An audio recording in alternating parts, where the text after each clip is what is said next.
कपड़े धोने वाली बहू। शादी के पहले से ही विभा को कपड़े धोने का बड़ा शौक था। कभी नल के नीचे तो कभी तालाब के पास। अरे मेरी नीली वाली लुंगी नहीं दिख रही है। विभा की अम्मा, कहाँ रखी है लुंगी? अरे वो तो विभा ने परसों ही धोकर रखी थी आपकी अलमारी में, देखो वहीं होगी। वो ना मैंने आज धो दी, मुझे लगा कि गंदी हो गई होगी। अरे कैसे गंदी हो गई थी? उसे तो मैंने पहना भी नहीं। हे भगवान, इस लड़की के कपड़े धोने की आदत से परेशान हो गया हूँ मैं। जितना तो घर में राशन नहीं आता, उससे कहीं ज्यादा डिटर्जेंट पाउडर का खर्चा है। इसकी शादी करवा दो, शादी जाए अपने घर में ही करे काम, फिर चाहे घर के कपड़े धोने हो या पूरे गांव के। हाँ ठीक बोल रही हूँ, देखता हूँ मैं कोई लड़का। वो दिन भी आ जाता है जब विभा को देखने लड़के वाले आ जाते हैं। लड़की मुझे अच्छी लगी। होने वाली सास कहती है, बेटी अगर कुछ पूछना है तो पूछ लो। वैसे तो हमारी लड़की बहुत ही शर्मीली है, जो बोल दो वो मान लेती है, इसे क्या पूछना होगा। अरे कैसी बात कर रही हो माँ, मुझे इन लोगों के घर रहना है, सवाल तो कई है। हाँ हाँ बेटा, पूछ लो ना, क्या पूछना है। आप लोगों के घर कपड़े कौन धोता है? सास का मुंह बन जाता है। देखो, अगर तुम ये कहना चाहती हो कि तुम्हें कपड़े धोने नहीं आते तो सुन लो, कपड़े मैं ही धोती हूँ, लेकिन तुम्हारे आ जाने के बाद मैं रुमाल तक नहीं धोऊंगी। अरे चुप रहना भाग्यवान, बहू बेचारी घर आई नहीं, उसे डराना शुरू कर दिया। वो क्या है ना बिटिया, अभी तक तो ये कल्लू की माँ ही धोती थी, लेकिन अब तुम्हारे पापा तो दहेज में वॉशिंग मशीन देंगे ही। तभी विभा की माँ बोल पड़ती है, सवाल भी पूछा तो क्या। वैसे भाई साहब, मशीन की तो फिर भी कपड़े धोने की कैपेसिटी होती है। मतलब जो बिटिया दे रहे हैं ना विभा, इसे कपड़े धोने का बहुत शौक है। ये आप लोगों के क्या, आस पड़ोस गांव मोहल्ले सबके कपड़े धो दे और उफ तक ना करे। बाहर देखा नहीं आपने कितने कपड़े सूख रहे हैं? सब हमारी बिटिया ने ही तो धोए हैं। बस भी करो ना माँ, शर्म आ रही इतनी तारीफ सुनकर। और तो और एक दाग निकाल कर दिखाओ तो मान जाऊं। हाँ अच्छा, माफ करना बेटा, मैंने गलत समझा।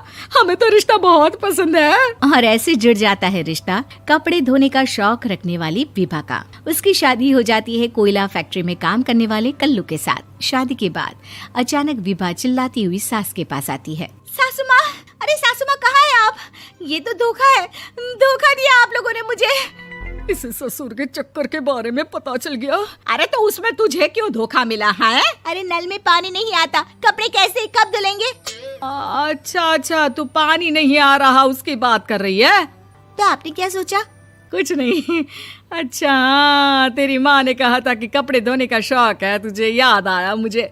शौक बोलकर कपड़े धोने वाले मेरे जुनून को कम ना आके सासू माँ, कपड़ा धोना मेरा गुरूर है। तभी पति भी वहाँ आ जाता है। अभी मैंने इसे सनी देओल की फिल्म दिखाई है, उसी के डायलॉग मार रही है माँ। अच्छा सुन, साफ साफ बता रही हूँ, पानी सुबह 4 से 6 और शाम को 10 से 12 आता है, समझी? विभा टाइमिंग सुनकर हैरान हो जाती है।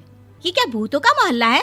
सुबह 4 बजे उठकर कौन कपड़े धोता है? 4 बजे टंकी में पानी जाता है, फिर सारा दिन धोना ना, किसने मना किया? अरे कैसी बात कर रही हैं? 200 लीटर की टंकी में कितने कपड़े धो लूंगी मैं? सुबह ही उठ जाऊंगी मैं। अब क्या था, विभा सुबह 4 से लेकर रात के 12 बजे तक कपड़े ही धोती रहती। एक रोज सास पड़ोस से निकलकर कहीं जा रही होती है कि साथ वाली कहती है, हाँ कल्लू की माँ, जरा ये बताओ कि 2 साड़ी है, 2 ब्लाउज और एक पेटीकोट और एक नाड़े वाला लंबा कच्छा। हाँ तो? अरे तो क्या, कितना लोगी धुलाई ये बताओ। धोबन दिख रहे हैं हम क्या? हमारे पति सरकारी नौकरी से अभी रिटायर हुए हैं और बेटा सुपरवाइजर है कोयला फैक्ट्री में। धोबन समझ रखा है हमें? हाय रे कल्लू की अम्मा, माफ कर दो, वो तो मोहल्ले में यही सब बता रहे थे कि तुमने बहू को कपड़ा धुलवाने के काम में लगा दिया है। सास को पड़ोसन की बात सुनकर गुस्सा आ जाता है। वो घर पहुंचती है जहां घर के बाहर ही इतने सारे कपड़े सूख रहे होते हैं जितने कि किसी धोबन के घर पर। अरे ओ कल्लू की दुल्हन, बाहर निकल। माँ जी यहीं आ जाओ, बाथरूम में चादर धो रहे हैं हम। अरे अभी हम धोते हैं, तुमको बाहर निकलो। ये आस पड़ोस वाले बोल रहे हैं कि हम बहू से कपड़े धुलवा कर उसे कपड़ा धोने वाली बना दिए हैं। अरे छोड़ो ना माँ जी, किन लोगों की बातों में आती हो? आस पास के लोगों का तो काम ही होता है कि वो किसी तरह सास बहू को लड़ा दे। बहू सारे घर के कपड़े धोती है, ये क्या कम है? बोलिए। सास को भी लग जाता है कि वो बहू का ये सनकीपन नहीं छुड़वा सकती, इससे अच्छा है कि खुद ही चुप हो जाए।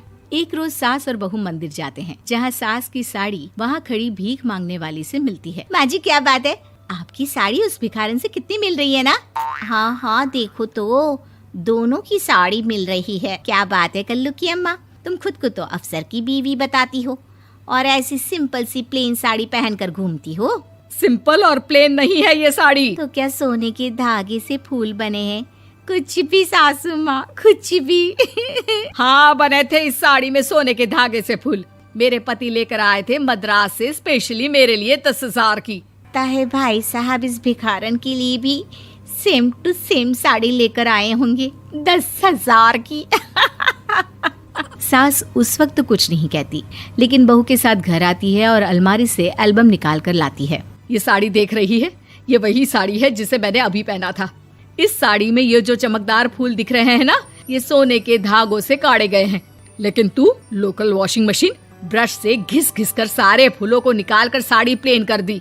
मुझे माफ कर दीजिए सासू माँ। और तो और, जब मैंने तुझे तेरी गलती के लिए कुछ नहीं कहा, लेकिन तूने तो सबके सामने मेरा मजाक ही बना दिया। क्यों? बहू को समझ में आ जाता है कि अब से उसका कपड़े धोना बंद।